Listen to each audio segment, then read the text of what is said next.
Blip, the clown, was sleeping on his feet, as was his wont, in another featureless room when he was suddenly stirred by the entrance of a head attached to a leg. He knew it was unusual for heads to be attached to one leg, much less moving on their own. But he also knew it was a strange place he was in, and this certainly wasn't the strangest thing he had seen there. All the same, Blip was disturbed by the head-leg's presence. It wasn't so much the unnatural movement of the creature that upset him, as it was that the head itself appeared to be sleeping, just as he himself had been moments earlier. How can it sleep when its leg is dragging it around like that? He thought, and wondered if he should try to wake it. A fear of being bitten or kicked by the creature stayed his hand, and instead he stamped his foot on the floor, hoping the noise would rouse it.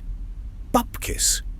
The creature simply carried on in its somnambulist errand, moving from Blip's room to another next door.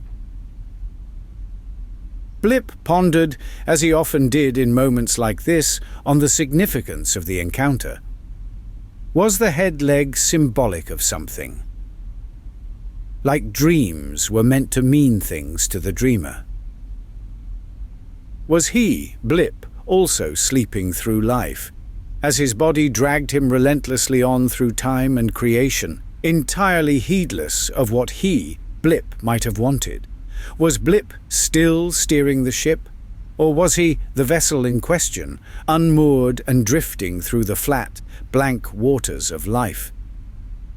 Blip thought this musing was very deep, and might have followed the thread of this thought further when he remembered that he had just woken up and was hungry and in need of a piss and shit.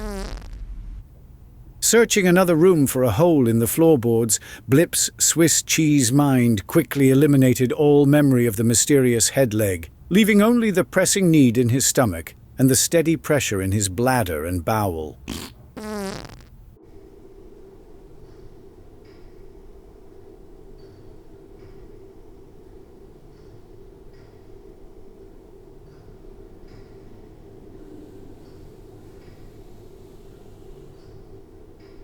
Pierrette was sleeping peacefully on the cool marble floor, as was her wont, of the room she preferred when she was suddenly roused by a rogue cream pie thrown viciously at her head.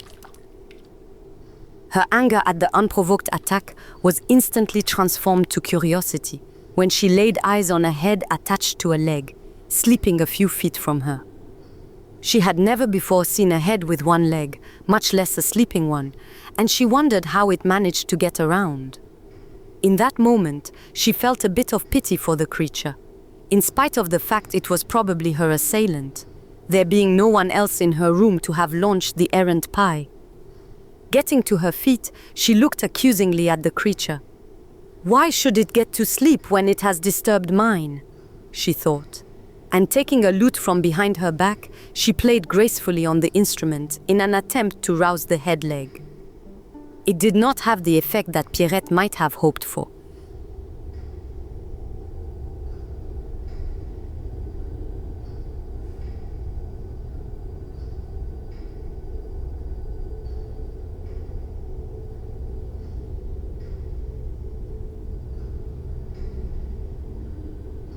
The creature was completely disappeared, leaving only the key, which Pierrette uneasily fancied it might itself have turned into.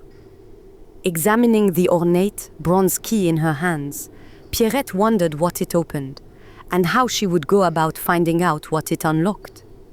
Finally, she had something exciting to do with her day.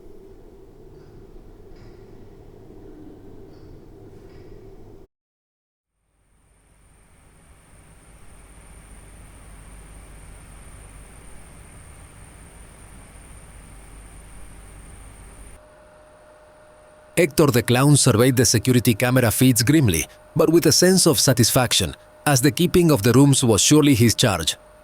Or at least this was what he had told himself in order to stay sane in this nut house. His job here was to keep order amongst the chaos. Or why else had he been gifted with the gun he had found here so very long ago? He had been pleased to find that the gun fired real bullets. His grim memories of the gun that had only fired a bang sign, the one his buffoon brother had repeatedly used on him in the womb, had left a decidedly unpleasant taste in his mouth. Much like the taste his brother had left on Hector's palate when he had upset Hector one too many times. Hector had seen the act as an unfortunate necessity, one born of fraternal loathing and indignation at his mother's indiscriminate breeding choices. How often had Hector sat in the darkness of their mama's womb as his idiot sibling had fired the bang sign into his eyeball for the 100th time that day, wishing he had a white-faced sibling to comfort him and bring order to their space. When his mother had finally jettisoned him from her skirts, he had never even gotten the chance to confront her. Point of fact, even meet the bitch, as the only madre that had welcomed him was the large hardwood door he had collided with at the end of his birth. An unyielding mama, to be sure, but at least she had gifted him the security room that would become his home. Now, he watched over the others, the various cabrons and crazies that occupied the rooms of this possibly endless place. For there were new monitors growing every day. He was there to keep them all in line and make sure they didn't get too ridiculous. Speaking of the ridiculous, Hector was suddenly drawn to the feed from Pierrette's room. He enjoyed looking at Pierrette. She was pretty and kept to herself. Though he was far too proud to touch himself while staring at her, the satisfaction she provided while he took to himself with a belt was something otherworldly. She was certainly a damned sight nicer on the eyes than the sporadic sightings of Blip he was forced to endure, whose activities consisted of wandering, eating, staring into space, or fumbling for a toilet hole in plain sight, only to shit himself out of frustration and then have to pull the pants off yet another dead clown to replace his soiled breeches. The only reason Hector had allowed the filthy pig to live was that he was capable of half-normal conversation at times, a rarity Hector had found in this nut house.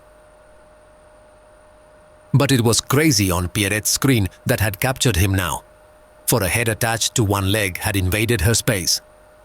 Hector understood it was patently batshit for a head to be attached to one leg, much less having ignored the rest of its body. But when a cream pie was thrown at his beautiful Pierretta and it seemed to be the head leg's doing, he went apoplectic. No way is some head leg going to throw desserts at my woman, he thought. He didn't care that he had never once, in all his time there, approached her. She was his belt candy, and he wasn't going to let this tramposa stand. Stuffing his gun in his shoulder holster, he hastily got to his feet and left to deal with the nonsense.